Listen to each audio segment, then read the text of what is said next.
Welcome to today's video, where we unravel the troubling story of a stepfather who devoted 15 years of his life to raising his stepdaughter, only to be met with false accusations and betrayal. Despite the daughter continually reaching out to him for support, her mother sought a protection order, falsely claiming he refused to stop contacting her. The judge, however, saw through the lies, revealing a deeper truth about the often thankless role of a stepfather. This case highlights the harsh realities and emotional complexities that many stepfathers face. Anyway, so tell me what's happened. Start from the most recent event and work backwards for me, okay? So, Okay, well, the most recent event was in 2020. There was a family violence arrest and a simple battery arrest from Mr. Montgomery in Henry County, and theft by taking my car and left me at a gas station. And at that time, there was a protection, like a no bond condition. violent protection order. Was that a bond condition? No, that was actually a condition of the case, I guess The criminal case? yeah, that was a condition of the case when after the probation. Oh, the probation. That was a condition of the probation. Okay, condition of probation. 2020, but I mean, something else happened before. What's happened, December 2022. Do that way and work back. Okay, well, the protection order expired. I'm not sure exactly. I don't have the details of it. I have the assistant DA's information. No, I'm not gonna call them. So you had it in place and it's expired. So you're wanting to get it again. So what happened that makes you want to get another one since that one expired? Okay, what happened is Mr. Montgomery will not stop contact with my daughter. She's 16 years old, and he's started contact with my daughter. I'm sending her cash apps, texting her like every other day. And I asked him to stop about a year ago, and he hasn't, and So is it your daughter together? no. Okay. And I've tried to reach out to Mr. Montgomery directly and say, hey, I appreciate your assistance, but I would rather it go through me because that's my child, kind of thing. And he blatantly very rude to me, curses me. There's no kind of way for us to have a conversation without being cursed and on all that. And he's already threatened almost killed me in 2020. Okay. I know being in court. Okay. Yeah, he almost did. Luckily, Okay. he did not, because he actually almost killed me on that day. So I know his and he was a simple battery, theft by taking, and family violence. Is his probation over with? I'm not sure. So, and one of his conditions, he's not supposed to contact you or your daughter? No, that's what I would like, the protection, because I'm not sure if my daughter, I'm not sure if she, I'm afraid of him, so I don't want him anywhere near me. Okay, that's what I want you to focus on. So articulate why right now you are afraid of him. Yes. Go ahead. I want to hear what he's doing now that makes you afraid. Due to his nature, due to the actual incident that happened in 2020. What's happened since then that makes you afraid of him? I mean, did he violate that what's happened that makes you want another protective order? I mean, has he been in touch with you? Articulate why you were, I get what happened and that makes you scared. Well, for the protection of myself and my daughter, I've asked him to specifically stay away by phone or by email, by anything. I don't even have his phone number.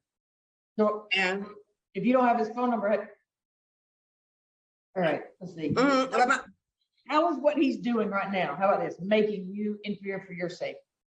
Because of contact with my daughter. She's 16 years old and she's a minor, that's not her father, I don't understand the intention behind it. And I would just rather feel safe to protect my daughter at this point from any contact. So was the violence before, did it involve your daughter or? No, she wasn't with me when he almost ran me over. No, luckily she wasn't. Mr. Montgomery, so why are you sending her daughter money? I mean, She's 16 years old, Your Honor. We've been together for 15 of those 16 years. She's been my stepdaughter. She makes all A's in 11th grade. When she got into high school, I told her I'd give her $50 for every A. I'm very proud of her. She makes good grades. As far as I know, she's respectful to her mother. I don't see why she shouldn't get what she asked for. I'm not rich. I don't volunteer the money. But she could ask me for money like a child would ask her dad. $30 for the movie, $25 to go to Lennox. I haven't, to be honest with you, I haven't seen Miss Stagia or her daughter in over a year and a half. This has been the biggest day of my life, waste of my day in almost 2 years. I'm not in a relationship with her. I don't communicate with her.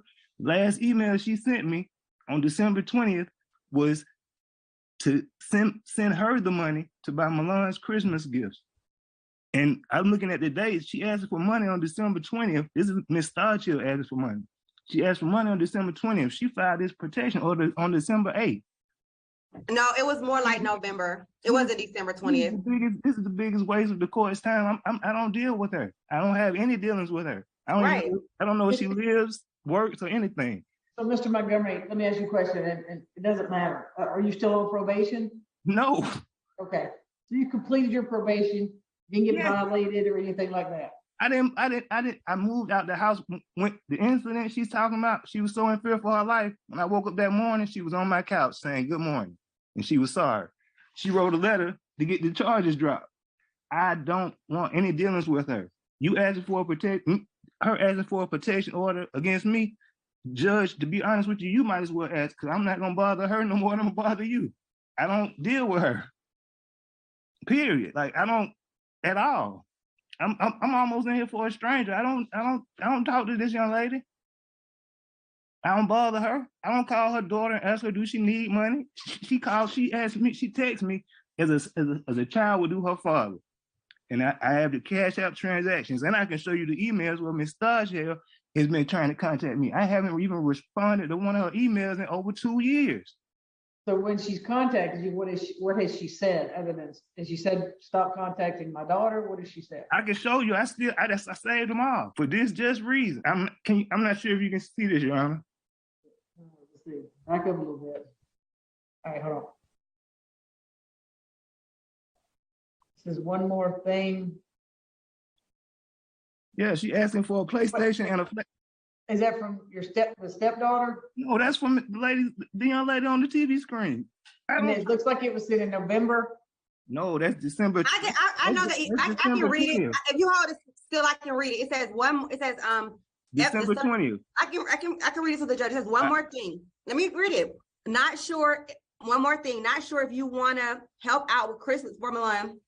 She needs a TV for her room, and she wants the PS5. Quite pricey. So hold on, you moved. Oh, I'm sorry. I'm trying to be still, but that don't sound like somebody in fear for their life. No, it's got the glare. You just can't read it from the glare. Yeah, but the one more thing is the first message I sent before that was saying, look, I appreciate you sending Milan money. However, I would appreciate it if you went through me first. If you do, please respect my wishes. And I said one more thing. That was the second thing, but that was what I said. And and then like the next couple of days, he sent her. I mean, he deliberately. It's right at this point. I just want we're done. We're not together anymore. I have a question. Do you ask for Christmas money for somebody you're in fear for your life from? Come on, man, you a joke, bro. Please leave me alone. I mean, how is that? Just leave me alone, man. Let me live my life. I don't want no more harassment. So, Ms. Stagia, so he was with you and your daughter 15 years of your daughter's life. So no. Well, that's what he said. No. When I met them, she was 1, she's 16 now. You do the math. Okay, yeah, I'm a lawyer, not good at math, but no. Okay. I was with Mr. Montgomery. My daughter was 2. From her being 2 until her being about 8, Your Honor, And with all due respect, I can make this short and brief. Can I finish? I don't bother her, and no, But I it's not, you just want to bother lied. her. I'd like to at least have a half a day at work, because this has been the biggest waste of my time. I didn't know if I didn't attend, I So, was. Ms. Sargent, what is it that you want from him? Because, I mean, I just want to be left alone. Okay, this is my concern. My daughter and I safety. There's no reason why Mr. Montgomery should contact my daughter or me. And I mean, I was wanting to accommodate like kind of my daughter's wishes, kind of just trying to just trying to make sense. But I don't want him to contact my daughter. She's 16 years old. I have no contacting her. I don't want to see him anymore. I don't want her to see him so anymore. what would you think his intentions are? That's what I have no clue. Well, I mean, but you emailed saying this is what she needs. You appreciate your help. But even before that said, listen, because initially I thought that it was like trying to make things right with me or trying to do something to make sure. But every time I would say thank you or something, he would be so angry and rude. So I mean, I don't really see it's like some ill intention. Your Honor, she using this court and hogging up the court, wasting the court time. I guess he's trying to further harass me and uproot my life. But I haven't. If it weren't for this court, she wouldn't have never even laid eyes on me in going on 3 years. So, Ms. Thursdale, you don't want him Contact me. I would like, it's like a year. I would like a permanent. No, that's not the way it all happens. But here's the thing. But Because honestly, my daughter and I, one more thing. Him saying this is what she wants for Christmas, and you appreciate his help. So had he always told her, "Hey, when you make an A, I'm going to give you money"? Okay, it's like I have PTSD from dealing with him through my therapist. I mean, during that time when I was telling you the time we were together from when I was 2, when she was 6 years, I abruptly left Mr. Montgomery for something better because he abused me a lot. And so when I started dating him again, it was the same thing. And so that's just it. Your Honor, I don't want him. I mean, I don't even text my daughter. She can talk to y'all. I'm not interested. Hold on. So, did he give her money before when she's made good grades? Yes, that's not his place. Huh? I mean, that was before when we were dating. We're not dating anymore.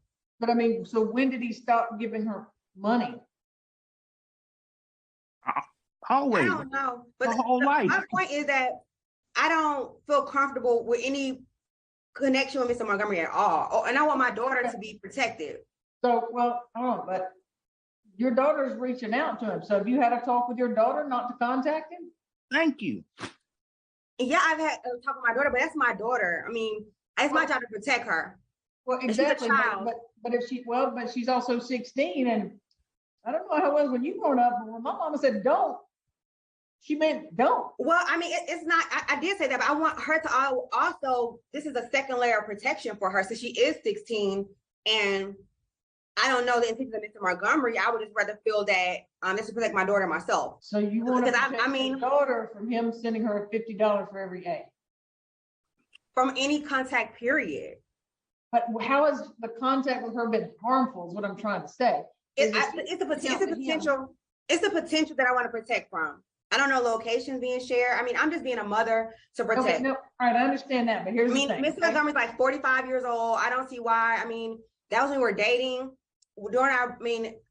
That's not my problem. Technically, it's not his daughter. I don't feel comfortable. I don't feel like I'm not doing my daughter a service to protect her to the fullest because I don't know Mr. Montgomery's intention. So here's the thing. So I can't put a TPO in place because you think maybe something might be happening in the future. It's not like Tom Cruise movie. I mean, for the where it was like in the future, what happened? What was that Tom Cruise movie? Anyway. Okay, for the blatant violence that has been done to me, family violence been convicted of. Right, and I understand that he's been on probation and he hasn't contacted you. He was, your daughter was obviously reaching out to him and she's done that. So Mr. Montgomery, I guess, block the daughter's number or tell her, and I guess when she's, 18 and moved out or wherever, she can contact you if she wants. But Ms. Tonsley, you also can't call him and say she wants help with Christmas. So but did you see the message before that? We said I was trying to show the message to you before that message that I said one more thing. He's telling you half of the message. Okay, but did you not tell him don't send it to her, send the money to me?